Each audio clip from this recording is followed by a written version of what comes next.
Olá, boa noite. O senador e ex-governador do Ceará, Cid Gomes, não corre risco de morrer. Ele levou 2 tiros ao tentar invadir um quartel em Sobral, no Ceará, com uma retroescavadeira. Foi durante um protesto de policiais militares e bombeiros por aumento salarial.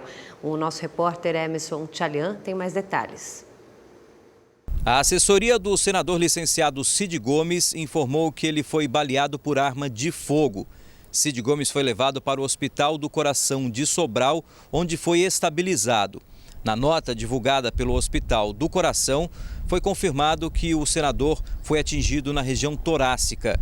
A nota informa ainda que ele apresenta boa evolução e que respira sem ajuda de aparelhos. Cid Gomes foi transferido para a Santa Casa de Misericórdia, também em Sobral. Lá passou por uma tomografia que, segundo a assessoria de Cid Gomes, não constatou danos graves em nenhum órgão vital. O senador tentava invadir um quartel com policiais amotinados dirigindo uma retroescavadeira quando foi atingido no peito. Imagens mostram o momento que ele foi baleado.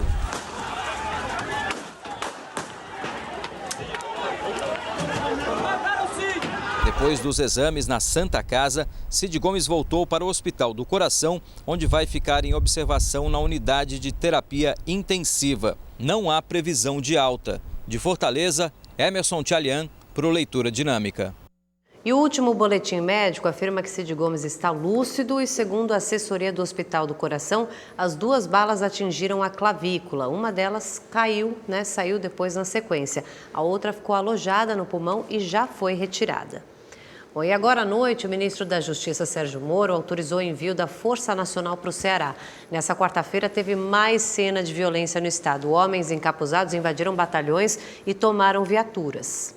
Imagens mostram vários grupos de policiais se mobilizando. Pneus de viaturas foram esvaziados. Mulheres mascaradas também participaram das ações. Em outro ato, os manifestantes impediram a saída desta viatura.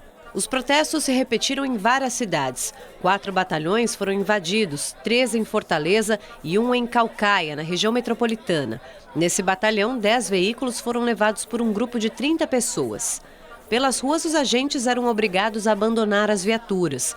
Os policiais civis não aderiram ao movimento e reforçaram o patrulhamento. O governador Camilo Santana determinou o afastamento e a punição dos envolvidos. Os salários serão cortados e os PMs processados. Preservaremos e valorizaremos sempre os bons policiais, a imensa maioria da tropa.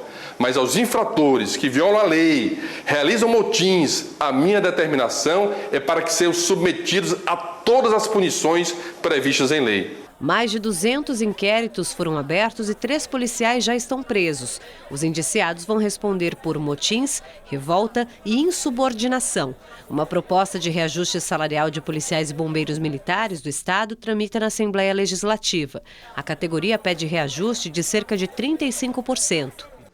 6 policiais envolvidos na agressão a um aluno de uma escola estadual na Zona Oeste de São Paulo foram afastados. Nesse vídeo gravado por estudantes, os PMs chegam a uma sala de aula.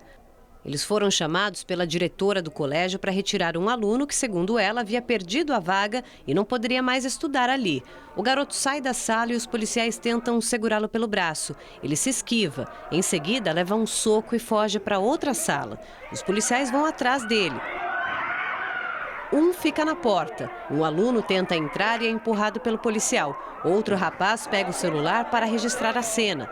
O PM joga spray de pimenta nos olhos dele. Na sequência, o estudante que teria perdido a vaga sai da sala já rendido. Ao perceberem que o jovem de azul continua gravando, os policiais dão socos e chutes nele. Depois uma rasteira. Só então ele é imobilizado. Nesse outro vídeo, um dos policiais saca a arma e aponta para os estudantes que acompanham a ação. Ele guarda a arma e dá um soco na barriga do jovem, já imobilizado. Os 2 alunos agredidos são algemados e levados para a delegacia.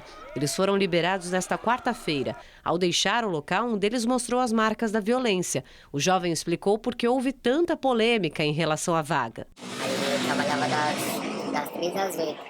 Aí eu parei de ir para a escola à noite, porque não tinha tempo. Aí quando eu parei de trabalhar, aí anteontem eu fui assistir aula normal e chegou ontem eu fui assistir ela, falou que minha vaga não estava mais na escola. Bom, segundo a Secretaria de Educação do Estado de São Paulo, a diretoria não faz mais parte a diretora não faz mais parte do quadro de funcionários. E no boletim de ocorrência, os PMs disseram que foram desrespeitados e agredidos por esses alunos. Em nota, a Corregedoria da Polícia Militar disse que a abordagem fugiu aos procedimentos padrões ensinados nas escolas de formação.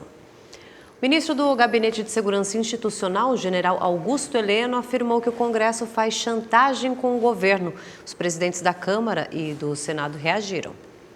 A declaração foi durante a cerimônia de hasteamento da bandeira no Palácio da Alvorada. O ministro não aparece na imagem transmitida ao vivo pelas redes sociais do presidente Jair Bolsonaro, mas é possível ouvir a conversa do general Augusto Heleno com outros ministros. O chefe do Gabinete de Segurança Institucional fala sobre um acordo com os parlamentares envolvendo os vetos do presidente Bolsonaro ao orçamento impositivo, que obriga o pagamento de emendas a deputados e senadores. Nós não podemos aceitar esses caras chantagearem a gente de... O presidente da Câmara reagiu. Uma pena que o ministro com tantos títulos, né, tenha se transformado num radical ideológico contra a democracia, contra o parlamento. Muito triste, né? Eu não vi por parte dele, né, nenhum tipo de ataque ao parlamento quando a gente estava votando o aumento do salário dele como militar, né, da reserva. Então, quero saber dele se ele acha que o parlamento foi chantageado por ele ou por alguém para votar, ou chantageou alguém para votar o projeto de lei das Forças Armadas. Em nota, o presidente do Senado, Davi Alcolumbre, afirmou que nenhum ataque à democracia será tolerado pelo parlamento e que o Congresso continuará cumprindo com suas obrigações. Pelas redes sociais, o ministro-general Heleno afirmou que foi vítima de um episódio de invasão de privacidade, que a declaração é inteira de responsabilidade dele. Segundo o ministro, ele externou uma opinião sobre as insaciáveis reivindicações de alguns parlamentares por fatias do orçamento impositivo, o que reduz substancialmente o orçamento do Poder Executivo e de seus respectivos ministérios. O general disse ainda que isso prejudica o governo e contraria os preceitos de um regime presidencialista e afirmou que se desejam o parlamentarismo, que mudem a Constituição, e encerrou dizendo que não irá mais falar sobre o assunto. Os médicos que cuidam do prefeito de São Paulo, Bruno Covas, informaram nesta quarta-feira que os tumores entre o estômago e o esôfago não aparecem mais nos exames. Só que ressaltaram que ainda não é possível falar em cura. Uma biópsia foi feita também para analisar novas amostras e o resultado deve ficar pronto na semana que vem. Bruno Covas descobriu um câncer com metástase em novembro do ano passado. O prefeito fez 8 sessões de quimioterapia e os médicos vão definir agora como que vai ser o tratamento a partir desse momento. E morreu nessa quarta-feira em São Paulo o ator e cineasta José Mojica Marins, o Zé do Caixão. Ele tinha 83 anos e lutava contra uma broncopneumonia. Nascido em 13 de março de 1936, Mojica aprendeu a fazer cinema de forma autodidata. O pai, que gerenciava uma sala na zona oeste de São Paulo, deu uma câmera de presente ao filho. O primeiro estúdio foi em um galinheiro improvisado entre os anos 40 e 50. Mas foi só nos anos 60 que Mojica ficou conhecido como mestre do terror no Brasil e teve seu primeiro trabalho reconhecido internacionalmente. O apelido Zé do Caixão veio de um personagem, o mais famoso, um agente funerário sádico de capa preta e com unhas longas. Ele era protagonista do clássico A Meia-Noite Levarei a Sua Alma, lançado em 1964. O que é a vida? É o princípio da morte. O que é a morte? É o fim da vida. O filme fez tanto sucesso que ganhou continuações. Esta Noite Encarnarei Seu Cadáver e O Estranho Mundo de Zé do Caixão. Ao todo, o cineasta dirigiu 40 produções e atuou em mais de 50 filmes. Mojica se afastou da mídia em 2014, quando sofreu um infarto e precisou passar por angioplastia. No mesmo ano, foi internado com problemas renais. Desde então, a saúde estava fragilizada. Neste ano, o ator foi internado no dia 28 de janeiro para tratar uma broncopneumonia. O velório será nesta quinta-feira no Museu da Imagem e do Som, na capital paulista, a partir das 16 horas, em cerimônia aberta ao público. O sepultamento é na sexta-feira no cemitério São Paulo. Zé do Caixão deixa 7 filhos. Olha só, o flamenguista que foi espancado há 10 meses por torcedores do Peñarol, no Rio de Janeiro, morreu.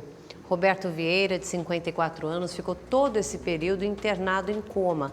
A violência aconteceu na orla de Copacabana antes de uma partida da Libertadores no Maracanã. Roberto era capixaba e trabalhava há 40 anos com excursões de jogos pelo Brasil. São Paulo recebeu nessa noite um concerto em homenagem à Irmã Dulce. Essa apresentação foi feita pela Orquestra Sinfônica Municipal sob o comando do maestro Roberto Laborda. A ópera foi executada pela primeira vez em Roma em outubro do ano passado, nas comemorações da canonização da religiosa. A sutileza, mesclada com a austeridade dos sons, retratam a história de Irmã Dulce. Da luta para a construção da obra social, a partir de um galinheiro, até se tornar uma das maiores instituições do país.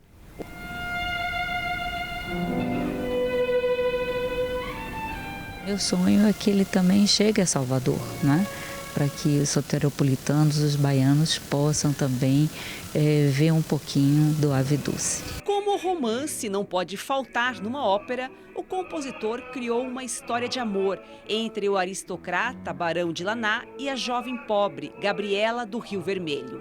Os personagens são representados pela soprano Elaine Caser e pelo tenor Rubens Medina, ambos do Coro Lírico Municipal de São Paulo.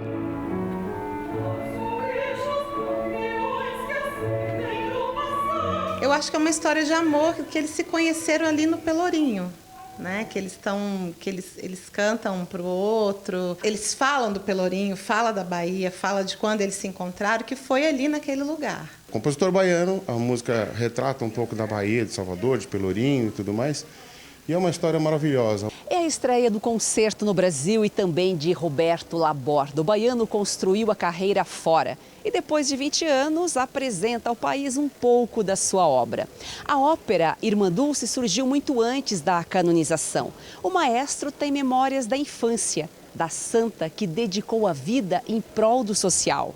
Quando eu já comecei a compor as primeiras melodias, influenciado pela família, que conhecia a família de Irmã Dulce, então eu criei uma primeira canção chamada Ave Dulce, que realmente é uma canção que perdurou até hoje. Depois, quando fui estudar na Europa, eu peguei essa ideia da canção e quis ampliar. Então eu tive a ideia de fazer uma ópera. Então já tem 10 anos ou mais que eu trabalho nessa ideia e com a canonização de Irmã Dulce isso tudo veio à tona.